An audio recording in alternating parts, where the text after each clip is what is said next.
especially the situation in Wayanad, because your party is not so much longer cut with the government there. As I'm a member of Parliament from Kerala, I will answer your Kerala question as a special request. First point, the most important thing right now, as I stated, is to fire demand, to start the demand and the supply. And for that, we need to give money directly to people. Absolutely, infrastructure is key. Absolutely, we have to think about these things. But right now, the priority is putting money directly into the hands of the people. It's like when you want to start an engine, you have to put fuel into the carburetor. If you do not put fuel into the carburetor, you turn the key, nothing will happen. My worry is that when the engine starts, there will be no fuel in the carburetor, it will not start. Then we will have a very serious problem. Going to your Kerala question, look, Kerala has a history of success in healthcare and education. And this is something that has been going on for many years. It is there. It has been the case during UDF and during LDF. And I think it is credit to the people of Kerala that they put an effort and value these fundamental things. So I would call this success against coronavirus a success of every single person in Kerala. And I think it is a tremendous success of all Keralites, and it is an example for others. Thank you, sir. Thank you, Prashant ji. May I now go to the another side of the country, to Gujarat. Ronak Patel ji is here from ABP Asmita. Hi Rahul. थोड़ा रौनक पटेल जी, थोड़ा background आपका कैसा है? मेरा yellow है. Yellow है. Ronak ji has interviewed. He's right next to Vaishali on the screen. Rahul ji मिले आपको? नहीं. रौनक Patel. He's on screen number 2. या मिल गए. राहुल, मेरा सवाल ये था कि पिछले कुछ दिनों से जो भी वारदातें हो रही है, दुखद घटनाएं हो रही है, सभी खास करके जो मजदूर है, माइग्रेंट लेबर से, चाहे गुजरात से हो या अलग अलग स्टेट से, उनके साथ दुर्घटना भी होती है. ऐसे दृश्य भी आते हैं जो आपको झंझोड़ते हैं. आप क्या मानते हैं इस स्थिति के लिए जिम्मेदार कौन है? उससे जुड़ा मेरा सवाल है कि आपको लग रहा है कि अलग अलग जो स्टेट है उनके बीच में कहीं ना कहीं कोऑर्डिनेशन की कमी है, चाहे गुजरात से मध्य प्रदेश हो, गुजरात से राजस्थान हो, गुजरात से महाराष्ट्र हो, महाराष्ट्र से और स्टेट हो, और क्या इस मुद्दे पर कांग्रेस ने कभी सरकार से सलाह मशवरा किया? देखिए, ये गलती देने का टाइम नहीं है, ये फिंगर पॉइंटिंग का टाइम नहीं है. आज हिंदुस्तान के सामने बड़ा प्रॉब्लम है और इस प्रॉब्लम को हमें रिजॉल्व करना. ये छोटा प्रॉब्लम नहीं है, ये बड़ा प्रॉब्लम है. जो लेबर की बात है, ये बहुत चैलेंजिंग प्रॉब्लम है. तो मैं फिंगर पॉइंटिंग नहीं करना चाहता हूं. मैं बस ये कहना चाहता हूं कि ये जो लोग सड़कों पे चल रहे हैं, इनकी मदद हम सबको करनी है. सिचुएशन ये है कि बीजेपी सरकार में है और उनके हाथ में सबसे बड़े औजार है, तो उनको उनकी ज्यादा जिम्मेदारी बनती है. हम ऑपोजिशन में, हमारा भी काम है, हमारा संगठन है, हमारा भी काम है, और जॉइंटली एक काम सबको करना पड़ेगा. स्टेट्स की कोऑर्डिनेशन में कोई कमी रह सकती है, मगर उसको रिजॉल्व करना है. हम ये नहीं कह सकते कि हाँ भैया मध्य प्रदेश और इसके बीच में कोऑर्डिनेशन की कमी है. वो बात छोड़िए, रेजोल्यूशन की बात करते हैं, आगे बढ़ते हैं. और जो आंधी आने वाली है, क्योंकि आने वाली है, वो जो चैलेंज है उसको हम एक साथ मिलकर कन्फ्रंट करें.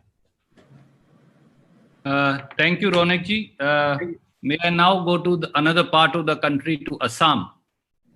From Parag News, Pranoy Bordoloi ji, please come in. Yeah, hello.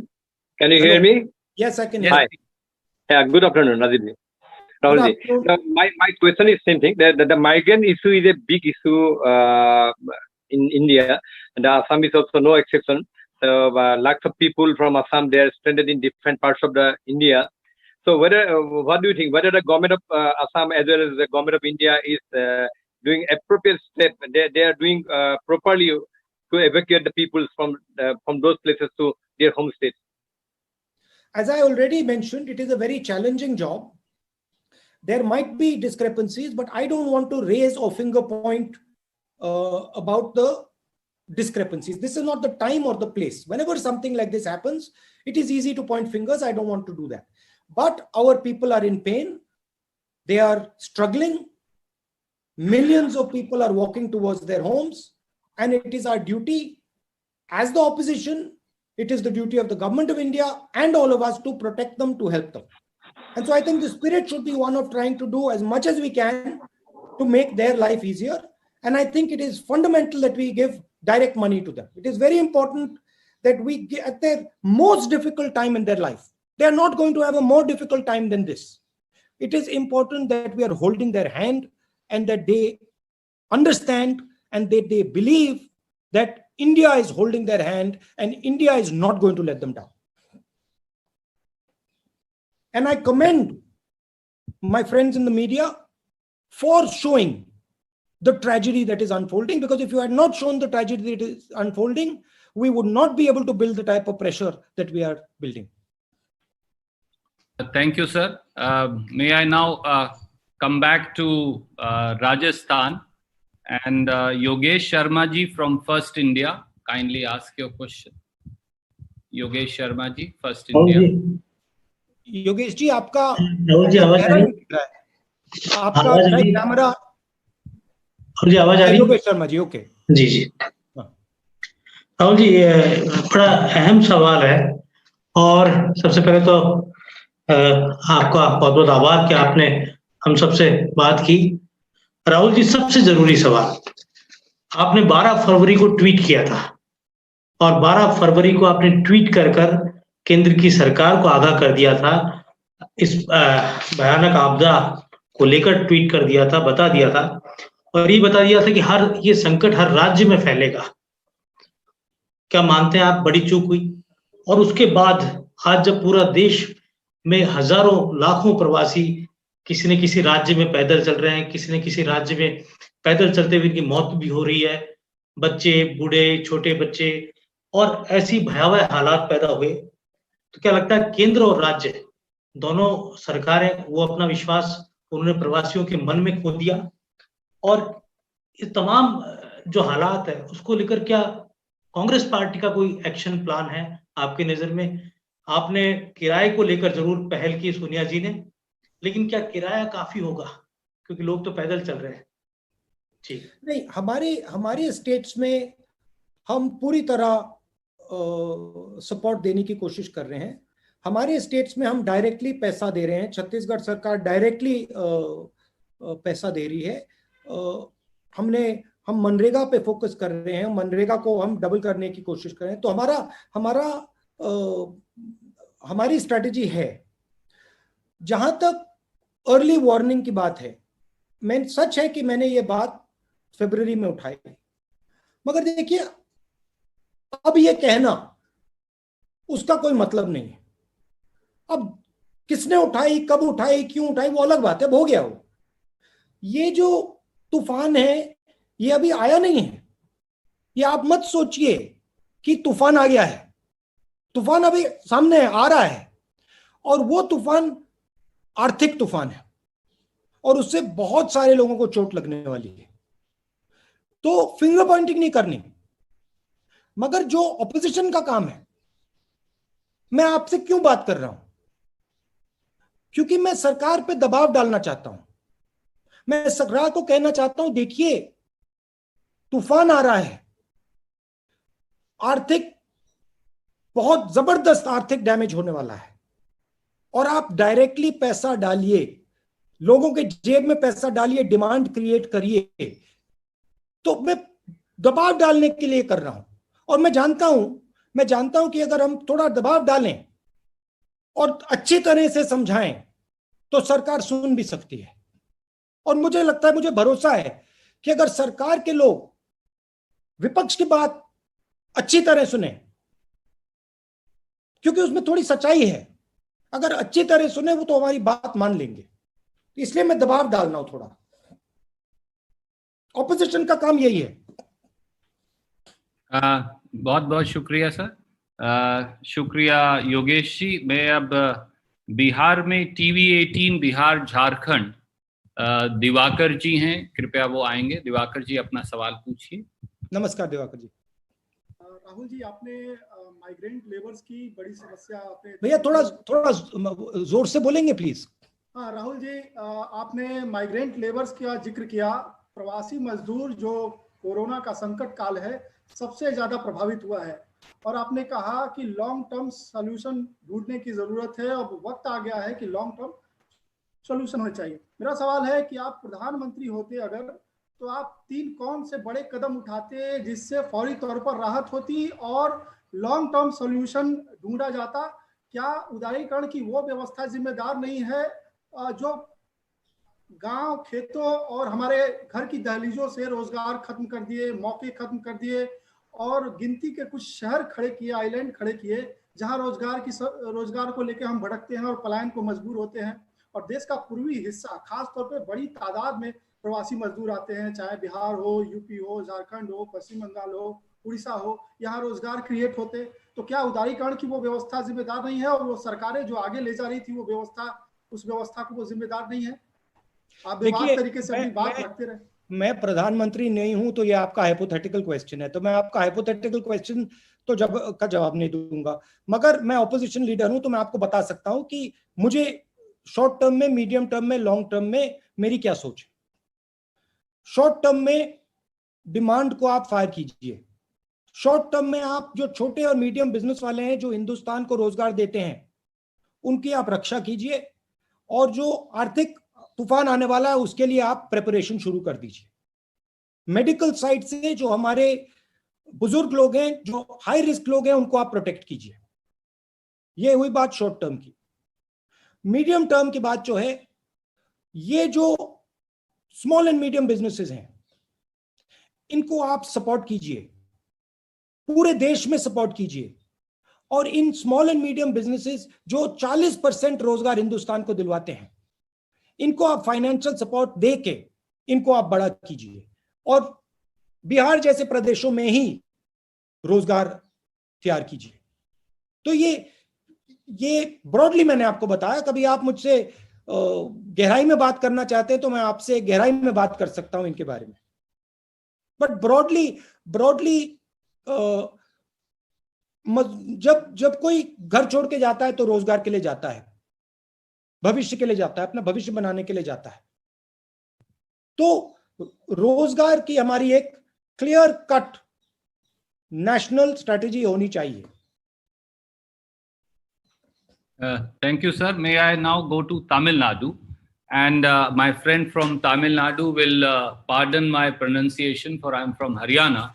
I think the name is pronounced as Karthi Gai Selvan from Puttiya Talaimurai TV. Karthi ji, where is Karthi ji? Please ask your question. Please unmute yourself. Karthi, please unmute yourself. You're still muted. Karthi, Unmute yourself. Can you tell us what your room looks like, or can you give us some indication, because we can't see? It's a white background, sir. He's worn maroon shirt. Yeah. Yes. Can you hear me, sir? Yes, please. Good morning, Rahul sir. Yeah. This is Karthik Chilvan from Pudhiya Talaimurai. You can call me as Karthik. It's new generation media. Yeah. Happy to have this session. Rahulji, the center has been claiming that the schemes announced for 20 lakh crore is to rebuild India using the crisis as an opportunity. Don't you see like that? It's like 1991 where we, went for a reformation. Similarly, we are using this corona crisis as an opportunity to rebuild India. That's what the center claims. Don't you see like that? I mean, I wouldn't like to compare what is going on right now to the crisis in the 90s. I don't think that is a correct comparison. I don't think this type of crisis has happened not only in India, but in the world. A crisis of this nature has not happened for a very long time. If we want to think about an opportunity into the future, we have to think about our present. You cannot imagine a future and then say, I'm not bothered about the present. And so, if you want to have a future, you have to defend your present. And currently, there is tremendous pain. In Tamil Nadu, I know many, I've seen pictures of many migrants who are walking from Tamil Nadu. These people are the future of India. We have to protect them. We have to support them. We have to give them money. We have to make them confident. And so, yes, there is a potential for a future transformation, but that will come later. But right now, today, we have to think about what is going to happen to all our old people. We have to think what is going to happen to our people who have heart disease, who have lung disease, and we have to protect them. Thank you. Thank you, sir. May I now request Mukesh Rajput ji from Kabre Abhi Tak, Haryana and Himachal to ask his question. Mukesh Rajput ji. Mukesh Rajput ji, you have to unmute yourself. जी शुक्रिया सुरजेवाला जी। राहुल जी नमस्कार। मैं आपको याद दिलवाना चाहूंगा, आप ही के पिताजी कहा करते थे कि सरकार जो पैसा देती है, 1 रुपया देती है तो 15 पैसे आम आदमी तक पहुंचते हैं। और आज की तारीख में ये जो परसेंटेज बढ़ा है, घटा है, क्योंकि सरकार हमेशा ही सहायता करना चाहती है, लेकिन जिस तक वो सहायता पहुंचनी चाहिए वो सहायता पहुंचती 15% थी जब कांग्रेस का शासन था। आज कितना पहुंचती है, एक तो मैं ये जानना चाहूंगा। और जिस तरीके से ये जो कोरोना वायरस की महामारी पूरी दुनिया में फैली है, तो उस वक्त जब लॉकडाउन का फैसला लिया गया, क्या वो सही फैसला था, या फिर आज जिस तरीके से जो चौथा चरण इसका आने वाला है और उसमें तमाम जो चीजें हैं उनको खोलने के प्रयास किए जा रहे हैं, क्योंकि अर्थव्यवस्था के लिए जरूरी है। तो आपकी दृष्टि में अर्थव्यवस्था जरूरी है, लोगों का सही सलामत रहना जरूरी है, किस तरीके से आप इन सब चीजों को देखते हैं? ये जो आप एक चॉइस दिखा रहे हैं जी, कह रहे हैं कि या अर्थव्यवस्था को प्रोटेक्ट किया जाए या हेल्थ को देखा जाए, ये एक फॉल्स चॉइस है। ऐसी कोई चॉइस नहीं है। हिंदुस्तान काफी इंटेलिजेंट देश है।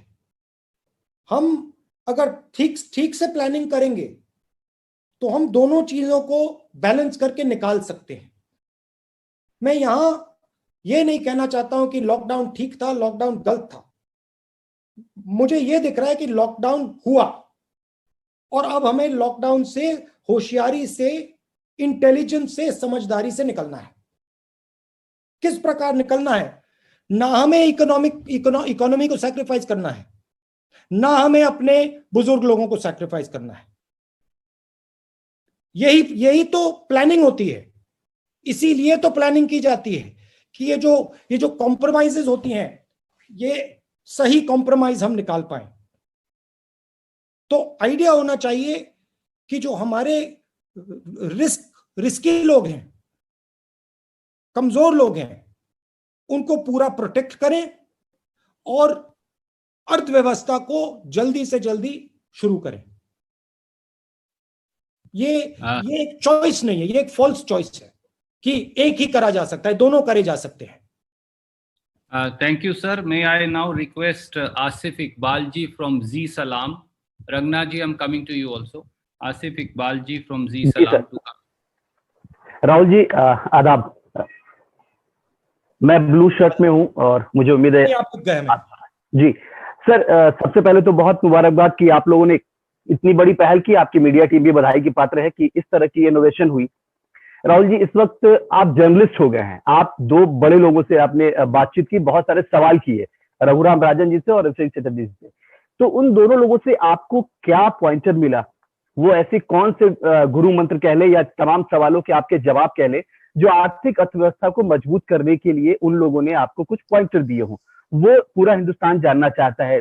और उसी में छोटा सवाल और कि क्या आपको लगता है, क्योंकि आपने बहुत ही अच्छी बात कही कि मैं इस वक्त कोई सवाल जवाब नहीं करना चाहता, सरकार पे कोई आरोप नहीं लगाना चाहता, मैं बस आगे की मुझे चिंता है, क्योंकि आप बार बार ये बात कह रहे हैं कि आगे तूफान आने वाला है। वो कौन सा ऐसा तूफान होगा जिसके जवाब के लिए आपको जो सजेशन है जो आप केंद्र सरकार को देना चाहते हैं? क्योंकि आपने कहा कि मैं दबाव बनाना चाहता सरकार पे कि सरकार हमारी तमाम सवालों को गंभीरता समझे और जाने और उसका इलाज ढूंढे।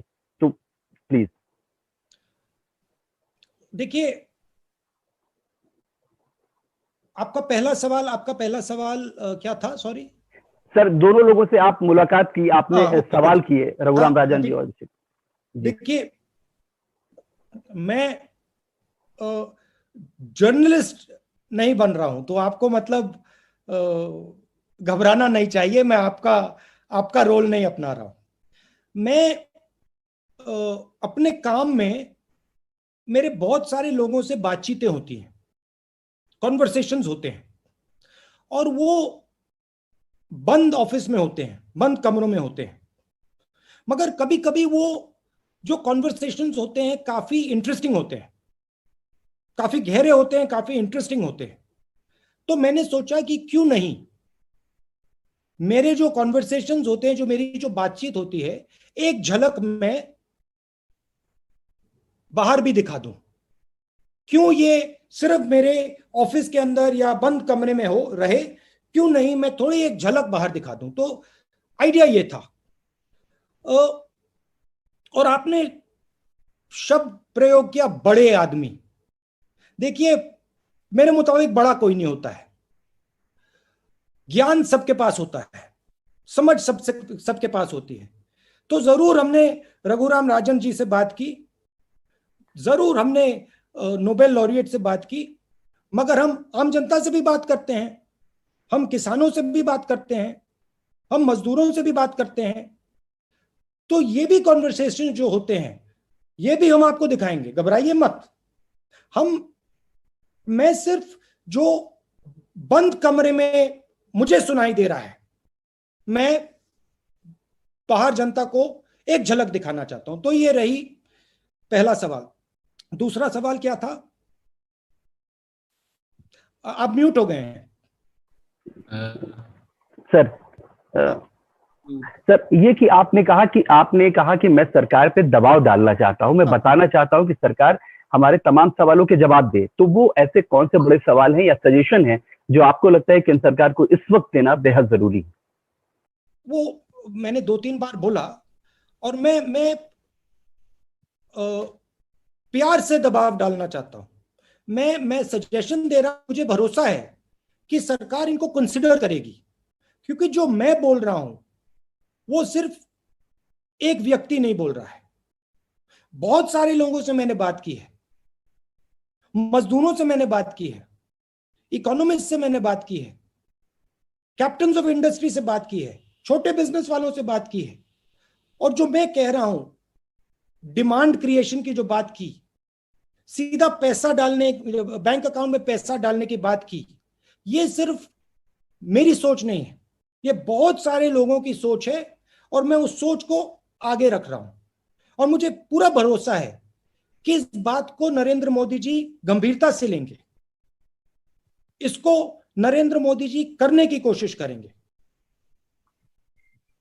Thank you sir. मेन बात है कि जो इकोनॉमी है, उस इंजन को, जैसे इंजन को प्राइम किया जाता है, कार्बोरेटर में फ्यूल डाला जाता है, उस इंजन को एकदम प्राइम करने की जरूरत है, एकदम इंजन में फ्यूल डालने की जरूरत है, और आज करने की जरूरत है।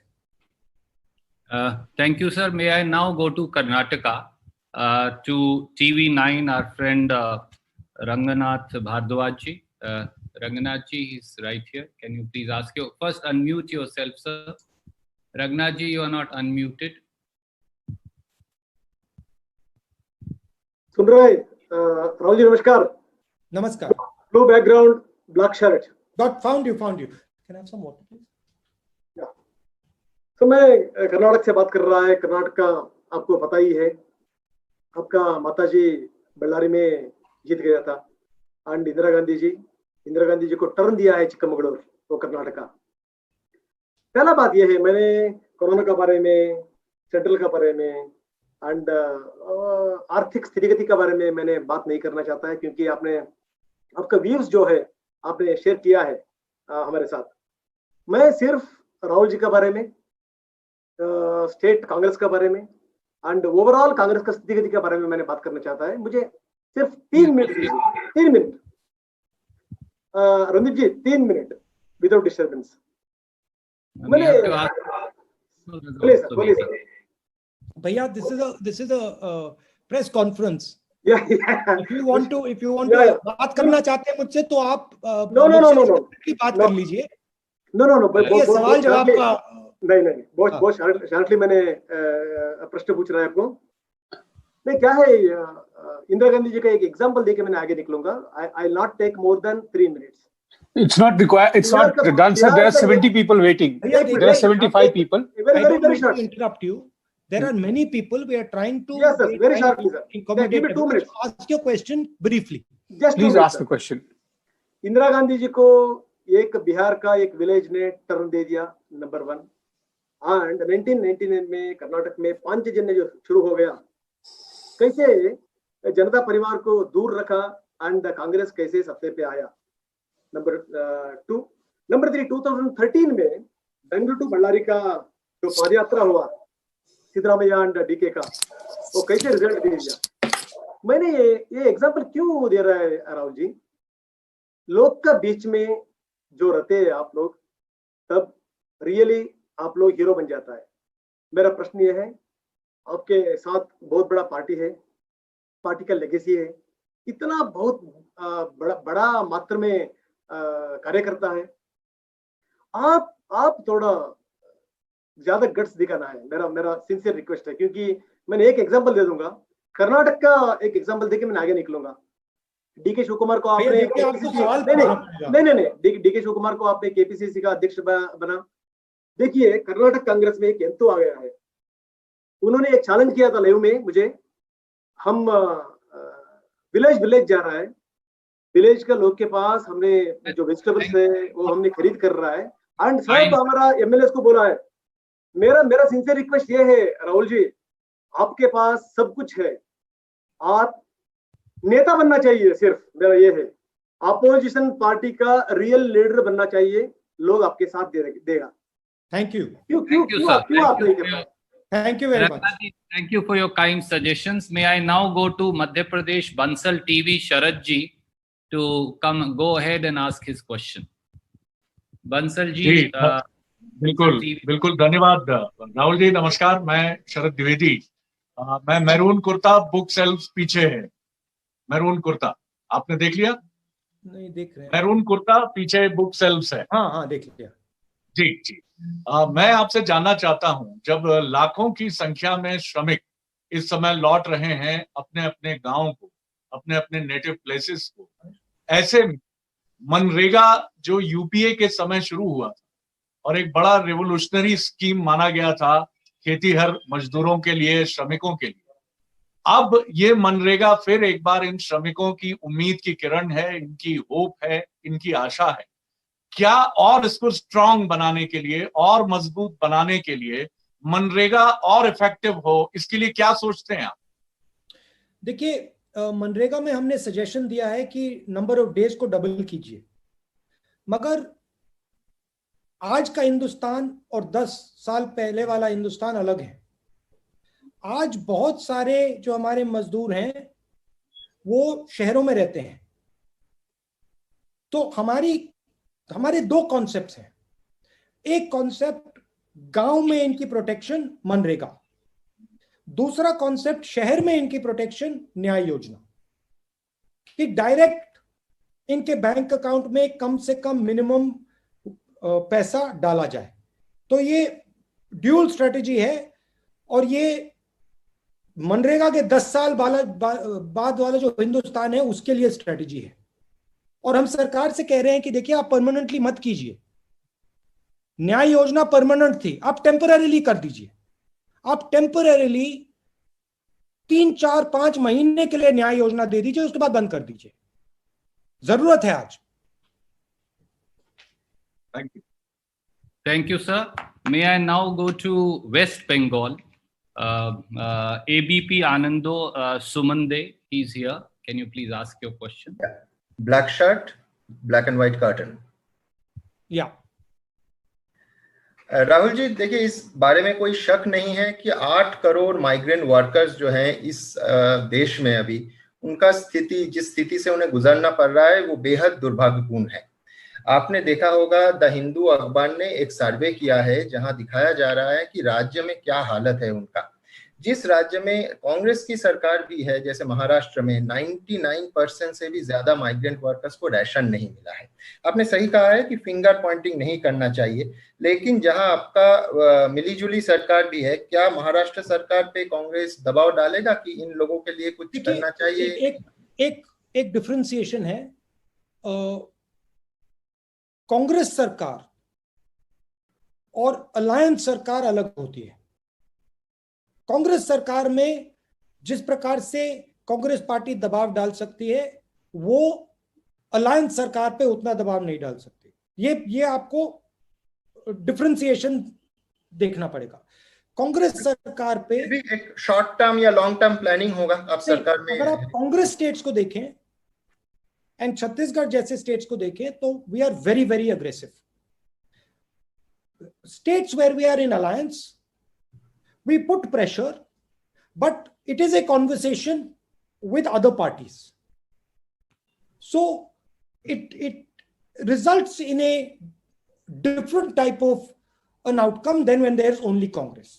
But we definitely are putting pressure on our partners, and certainly we are pushing Congress governments to be very aggressive in helping the poor migrants who are walking. Thank you, sir. May I now go to Maharashtra, since that's one state I've not gone to so far. Our friend Deepak Bhatuse, if I'm pronouncing it correctly, please apologize for my pronunciation, from Zitas, Maharashtra. Namaskar. Yes, I can see you, sir. दीपक भाई सवाल पूछिए। आपने फिर mute कर लिया अपने आप को। अनम्यूट करिए Deepak ji, in the blue shirt. No, sir, you have to unmute yourself. Deepak ji, you have to unmute. No, you are still not on. या अभी हुआ। राहुल जी नमस्कार। नमस्कार दीपक जी। महाराष्ट्र एक सबसे बड़ा स्टेट है जहाँ पे इंडस्ट्री सबसे ज्यादा है, इन्वेस्टमेंट सबसे ज्यादा है। लॉकडाउन की वजह से महाराष्ट्र जैसे और भी स्टेट है जिनका रेवेन्यू लॉस बहुत बड़ी पैमाने पे हो रहा है। जैसे अगर महाराष्ट्र की बात करें तो यहाँ का रेवेन्यू लॉस अजम्पशन है कि 1,40,000 करोड़ तक जाएगा। अभी जो 20 लाख करोड़ का पैकेज सेंट्रल गवर्नमेंट ने अनाउंस किया, उसमें स्टेट्स के लिए कोई हिस्सा नहीं है। क्या महाराष्ट्र जैसे जो बड़े स्टेट से, जैसे कोविड का भी प्रभाव यहाँ पे ज्यादा है, उनको ज्यादा से ज्यादा मदद मिले, इसलिए अपोजिशन पार्टी के तौर पे कांग्रेस कुछ सरकार पे प्रेशर बनाएगी? और दूसरा, क्या अब तक जो मदद सरकार से सेंट्रल गवर्नमेंट की तरफ से हो रही है उसमें कुछ भेदभाव आपको दिखाई दे रहा है? जैसे भाजपा शासित राज्य की तरफ ज्यादा ध्यान दिया जा रहा है और जो नॉन बीजेपी स्टेट्स है उनके तरफ थोड़ा निग्लिजेंस का दौर है सेंट्रल गवर्नमेंट का, ऐसे कुछ आपको दिखाई दे रहा है? देखिए, आपने कहा कि महाराष्ट्र की मदद होनी चाहिए क्योंकि महाराष्ट्र एक बड़ा स्टेट है। महाराष्ट्र सिर्फ एक बड़ा स्टेट नहीं है, महाराष्ट्र एक यूनिक स्टेट है, क्योंकि महाराष्ट्र एक प्रकार से हिंदुस्तान की अर्थव्यवस्था का सेंटर है। तो महाराष्ट्र को बिल्कुल पूरी सपोर्ट मिलनी चाहिए, सब स्टेट्स को मिलनी चाहिए। और जितनी सपोर्ट सरकार स्टेट्स को देगी उतना फायदा होगा, क्योंकि वही स्टेट्स ही डिलीवर कर सकते हैं पैसा, स्टेट्स ही लीड कर सकते हैं, कोविड की लड़ाई को लीड कर सकते हैं। सेंटर का काम मैनेजमेंट का काम है, स्टेट का काम ऑपरेशंस का काम है।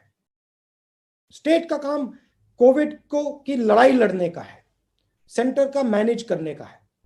तो जरूर मतलब पूरा समर्थन देना चाहिए। और ये एक कंप्लेंट आ रही है कि सेंट्रल गवर्नमेंट जिस प्रकार से स्टेट्स को पैसा देना चाहिए वो नहीं कर रही है। देखिए स्ट्रेटेजी अलग हो सकती है, उनकी सोच हो सकती है कि नहीं हमें सेंट्रलाइज करके करना है, मेरी सोच है कि सेंट्रलाइज करके बात नहीं बनेगी। तो मुझे लगता है कि स्टेट्स को सपोर्ट देना चाहिए और स्टेट्स के थ्रू काम करना चाहिए। Thank you, sir. I am in the process now winding up the press conference. There are many questions, but I'll still try and take some. May I now request from Andhra Pradesh, our friend Rajashekhar ji from NTV, Chief Editor of NTV, Rajashekhar ji. Please ask your question. Where is it? Rajashekhar ji, will you please unmute yourself?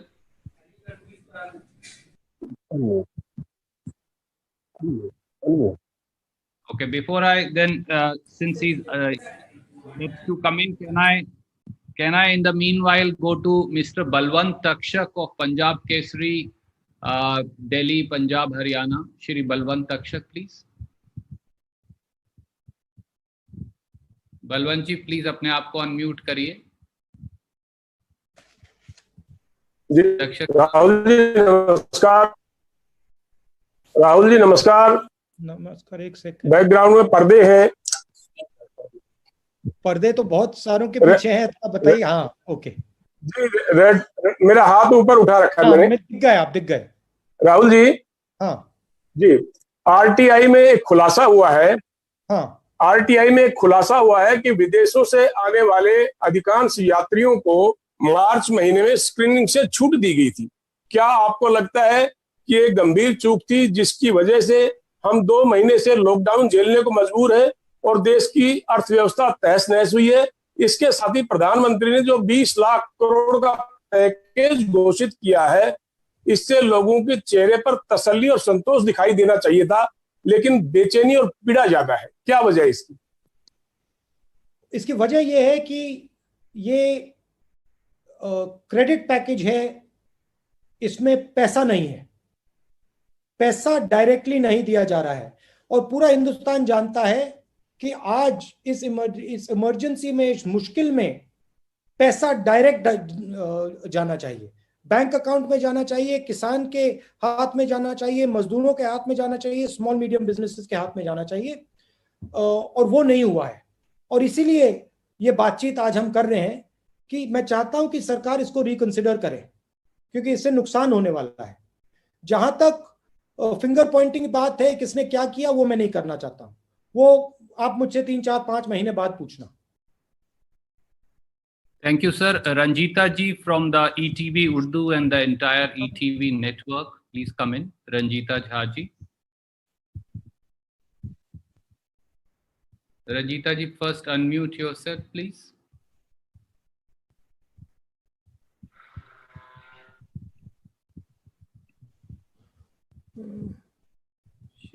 She's right here, but I think she can't hear me, sir.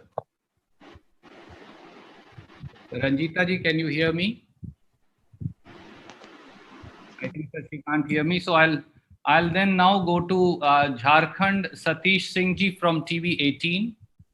Satish Singh ji, please अपना सवाल पूछिए। Santosh Singh sir. Sorry, Santosh Singh ji from TV18. Hi, Rahul ji. Santosh Kumar ji. Santosh Kumar, yes right. Rahul ji नमस्कार। नमस्कार।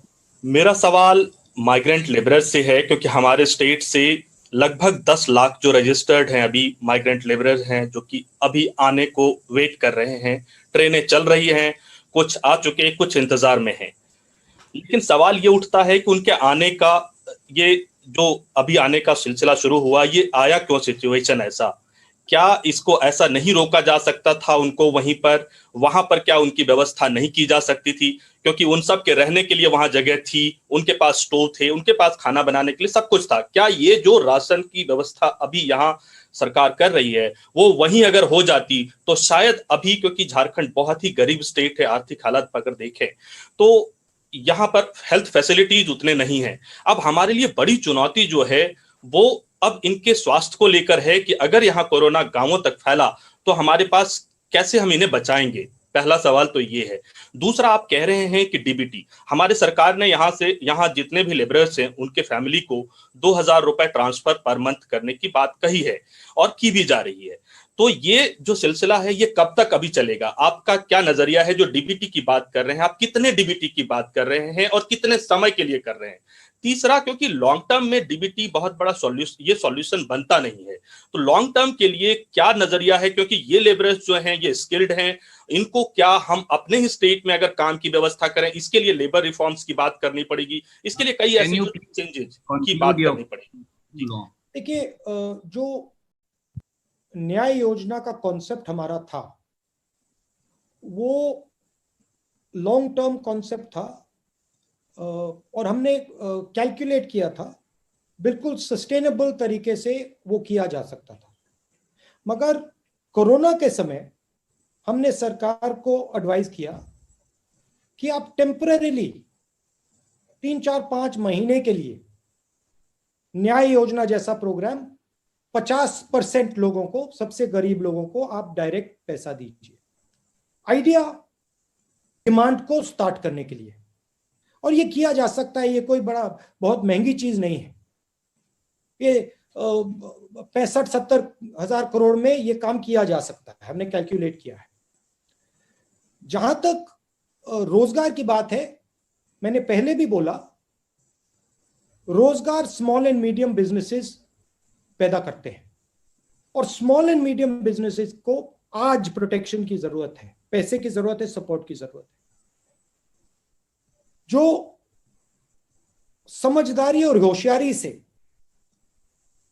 जो भी हम step लें, चाहे वो लॉकडाउन लगाने का स्टेप हो, चाहे वो लॉकडाउन हटाने का स्टेप हो, ये एक इवेंट नहीं है, ये बहुत कॉम्प्लिकेटेड प्रोसेस है और हमें इन चीजों को समझदारी और होशियारी से सोच समझ के करना चाहिए।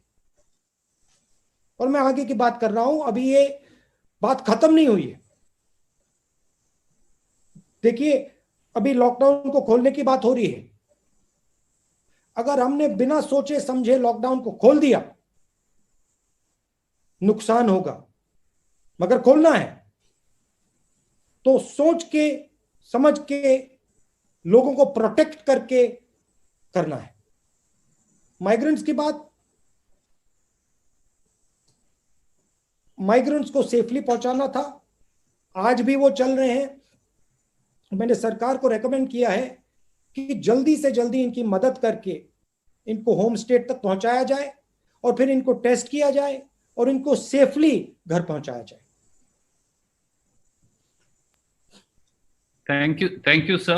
I am now concluding. There are many questions, but I want to first come to Odisha because we haven't been able to give a chance there. From Kalinga TV, Somejit Patnaik ji, editor-in-chief, is here. Somejit ji, will you please ask your question? Odisha Kalinga TV.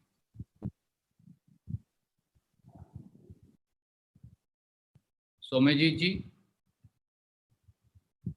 Can you tell us your background? What is the background? Can you just describe a little bit? मौका है.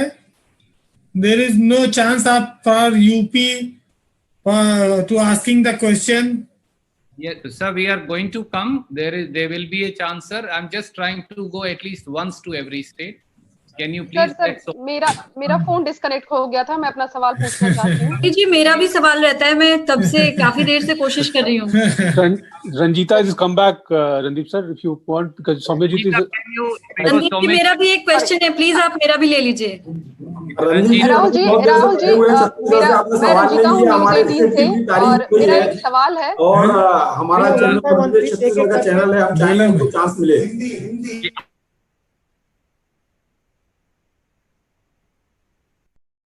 आदरणीय साथियों, मेरा आपसे एक अनुरोध है, अगर हम सब बोलेंगे तो किसी का प्रश्न नहीं सुन पाएगा। रंजीता जी, will you now first come in since you had got disconnected, and then we will go to other friends. We will go to Chhattisgarh, sir. Don't worry. जी राहुल जी, मेरा सवाल है आपसे कि आपने जितने भी वीडियो कॉन्फ्रेंसिंग के जरिए प्रेस कॉन्फ्रेंस किया है, हमेशा आपने श्रमिक मजदूरों की समस्याओं को रखा। आपने हमेशा कहा कि मजदूरों को लेकर सरकार को एक प्लान बनाना चाहिए। सरकार ने प्लान भी बनाया, ट्रेनें भी चलाई, लेकिन उस ट्रेनों का लाभ कितना लोगों को मिल पा रहा है, ये एक बड़ा सवाल है। लेकिन जो रेल मंत्री है पीयूष गोयल, उन्होंने साफ तौर पर कांग्रेस शासित राज्यों पर आरोप लगाया कि वो अपने राज्यों में ट्रेनों की आवाजाही को लेकर एनओसी नहीं दे रहे हैं। ये आरोप राज्य सरकारों पर लगाया जा रहा है रेल मंत्री के द्वारा। किस तरह से आप इस आरोप को देखते हैं? नहीं, ये बिल्कुल सही नहीं है। कांग्रेस पार्टी ने ये बात उठाई थी। कांग्रेस पार्टी ने ही कहा कि कांग्रेस प्रेसिडेंट ने कहा कि पैसा हम देने को तैयार हैं। तो ये शुरुआत ही हमने की थी। मगर मैं कोई फिंगर पॉइंटिंग नहीं करना चाहता हूं। मैं सिर्फ ये कहना चाहता हूं कि जो आज मजदूर सड़कों पे हैं उनको जल्दी से जल्दी सरकार घर पहुंचाए।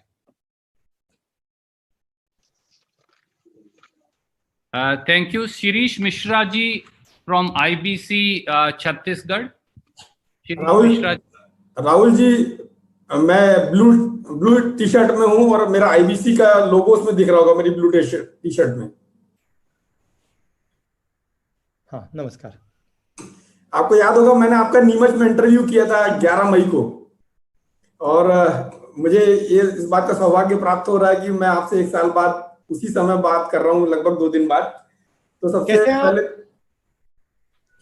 पहले तो इस बात के लिए बहुत बहुत धन्यवाद कि आपने हमारे राज्य की तारीफ करी, छत्तीसगढ़ की तारीफ की। हालांकि हमारा चैनल मध्य प्रदेश छत्तीसगढ़ का चैनल है। मध्य प्रदेश में भी आपकी गवर्नमेंट अच्छा काम कर रही थी। आपने जिस तरह से बात की थी पहले कि तूफान आने वाला है, फिर आपने बोला सरकार पर दबाव बनाना है। जब मैंने आपसे इंटरव्यू किया था तब आपने बोला था कि प्यार समझाना है। तो आप तो लगातार उनको प्यार समझा रहे हैं, उनको समझ में नहीं आ रहा है। मैं देख रहा हूँ कि आप और पोलाइट हो गए हैं।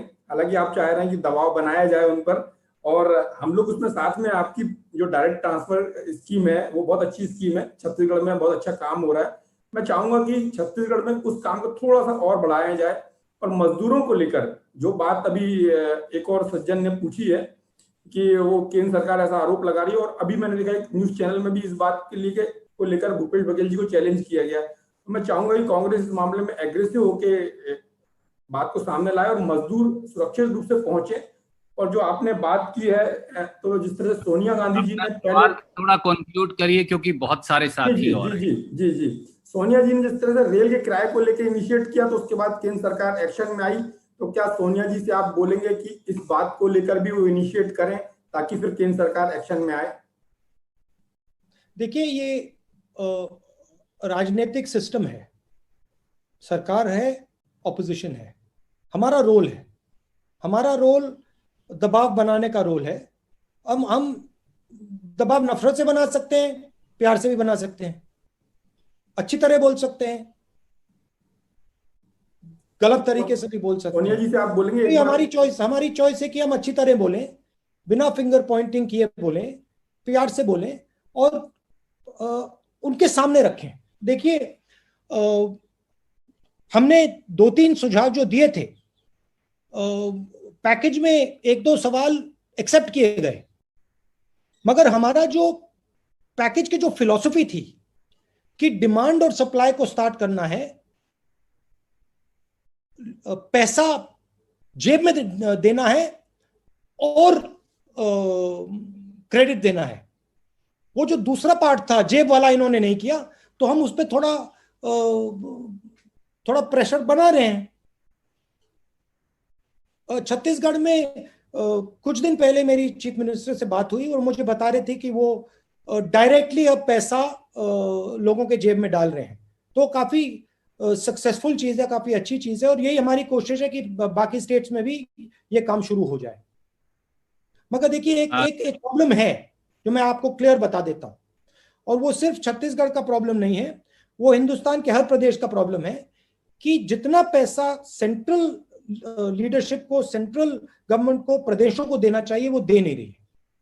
तो वो भी एक बॉटलनेक बन रहा है। वो सब चीफ मिनिस्टर्स यही कह रहे हैं, बीजेपी के चीफ मिनिस्टर भी ये कह रहे हैं। Thank you sir. उड़ीसा से हम कनेक्ट नहीं कर पाए थे। राधा माधव मिश्रा जी हैं, editor OTV, he is here. Please ask your question. He's logged in from the studio itself. Yes. जी राहुल जी नमस्कार। दो सवाल है मेरा। पहले तो आप पहले भी बोल चुके हैं कि जो कोरोना के लिए टेस्टिंग होता है RT-PCR टेस्टिंग, उसे एग्रेसिव और स्ट्रेटेजिकली करना चाहिए। तो क्या उसमें कहीं पर चूक हुई है अभी तक? क्योंकि अभी हर्षवर्धन स्वास्थ्य मंत्री जी बोल रहे हैं कि हम इसी महीने में 1 लाख पर डे टेस्ट करने के लिए अभी सक्षम हुए हैं। तो दूसरा सवाल है कि जैसे कि प्रधानमंत्री जी ने बोला है कि लोकल के लिए वोकल बने, तो स्वदेशी प्रोडक्ट के लिए क्या ये सही मौका है? क्योंकि सारे जो माइग्रेंट लेबरर्स हैं अभी गांव लौट रहे हैं, तो जो लोकल प्रोडक्ट्स है, स्वदेशी है, खादी है, उसके लिए एक बढ़िया मौका है। ये एक सही बात है, उसे बढ़ावा देना चाहिए। नहीं, वो लोकल वोकल ये सब बात ठीक है, मगर अभी जेब में पैसे की जरूरत है।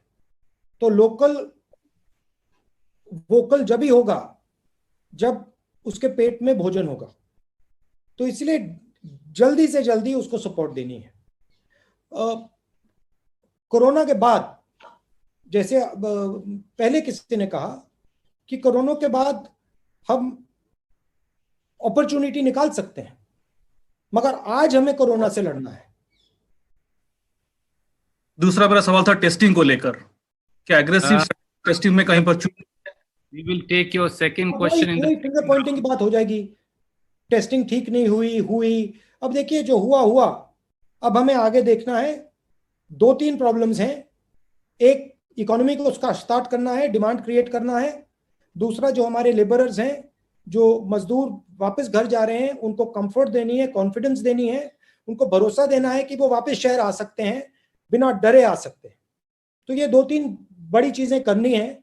टेस्टिंग की बात आप मुझसे 3-4 महीने बाद पूछिए, मैं आपको पूरा बता दूंगा। Thank you sir. मैं 1.25 घंटा से ज्यादा हो गया है और लगभग 23-24 प्रश्न हो चुके हैं। हमने बाकी के सब सवाल आपने जो आप भेजते जा रहे हैं मैं नोट करता जा रहा हूं। जो सेकेंड इंटरेक्शन राहुल जी करेंगे, मैं ये प्रयास करूंगा कि वो सारे सवाल जो इस बार नहीं हम ले पाए उन सारे चैनल्स और साथियों से वो भी हम लें। With permission of Rahul ji, I will say now that if we can conclude, we have about 200 more questions. Sir. Can I, Randeep ji, can I just say 2 things? Yes, sir. So आप लोगों को थोड़ी comfort मिल जाए। देखिए, हम national media का press conference करते थे और एक्चुअली 2 मीडियाज हैं, एक नेशनल मीडिया है, एक रीजनल मीडिया है। हमारी कोशिश रहेगी कि हम दोनों के साथ बात करें। तो नेशनल मीडिया का प्रेस कॉन्फ्रेंस होगा और रीजनल मीडिया का भी प्रेस कॉन्फ्रेंस होगा, और ये पहला प्रेस कॉन्फ्रेंस है, मगर आप भरोसा करिए ये आखिरी प्रेस कॉन्फ्रेंस रीजनल मीडिया का नहीं होगा।